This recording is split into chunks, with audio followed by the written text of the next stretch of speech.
Sorry it's been a little while since I've had the last video, but got a pretty good one for you guys today, and it's, I think, going to help a lot of people with their coordination back and forth like most of the other exercises we've worked on. What I've been trying to work on here recently is basically doing single strokes, two with, actually double strokes, 2 hits with each hand or foot. So basically just right, right, left, left, right, right, left, left, and then left, left, right, right. Now, the key to building speed with this is being able to get your sticks to be able to do all the work.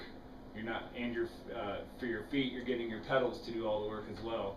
So one main thing that most of you may already know is that when you hit that drum, you want to have your stick held at the fulcrum, and you want to have the balance right in the center to where when you hit that drum, it's bouncing back at you. So I mean, literally, if you can see this, it's coming back up when you hit it, right back up at you. You want that response. That way, you're pushing the stick down every time instead of down, up, down, up, down, up, down, up. So it reserves a lot of your energy, and it allows you to build a lot more speed. If you're not doing that already, I strongly recommend work on getting that balance point. Work on this exercise especially will help you build that. So what I'd like you to do for this week, starting with your hands, is you want to do right, right, left, left, right, right, left, left, and start building speed until you can do it to where it's a continuous roll, but not so fast that it's sloppy. So, you know, start out something that you can really, really just focus in on.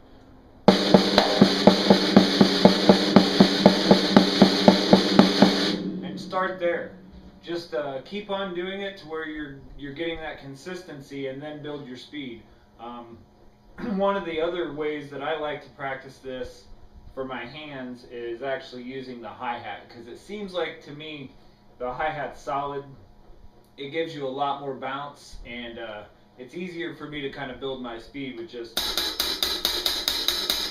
And if you can get the speed built up on this exercise, there's some really cool sounding stuff you can do. But here's an example of kind of building it up. And you can see how it's just bouncing twice, and the stick's doing all the work. So if you get that down to where you can really play it fast, it's kind of a cool sounding rudiment, and it's very good for your building up your speed with each hand.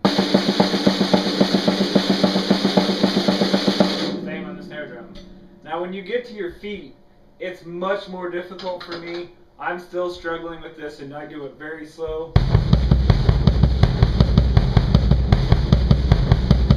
If you want to get tricky with it, you can also do it with your bass drum and hi-hat. But try and do it with a beat.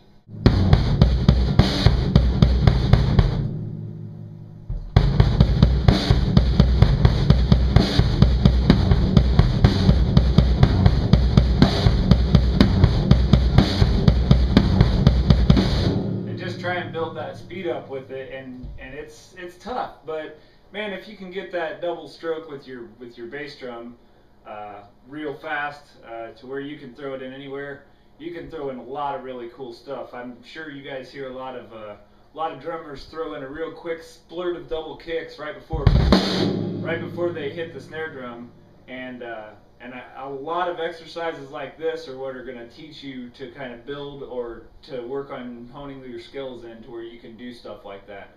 There's some real tasty stuff people are doing out there with bouncing, and it's a very hard thing to get if you don't put in the time on practicing it. But once you get it, it's very good. And I hope to be able to, you know, talk to you guys a little later on and tell you that I've built my speed much faster than what you just saw there.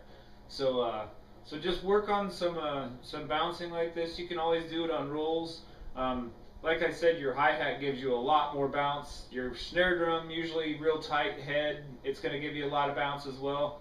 You've got your toms, which usually toms are set a little more loosely, so they're not going to give you the same bounce. So it's a really good exercise to work on with them too, because it's making you work a little bit harder on getting that stick to really, really give you your bounce back that you're wanting off the head. And then going back a few weeks to the little hint that I did, or the little tip that I gave you guys, practicing on a pillow. It's really, really hard, but it's going to give you that wrist strength and teach you to really make that stick do all the work, and it's a good way to practice. But try it, see what you think. I know, before I close here, I know I saw a post recently that somebody in the group just doesn't like to practice by yourself at all. It's hard to get interested. It's hard to stay interested. I totally understand that.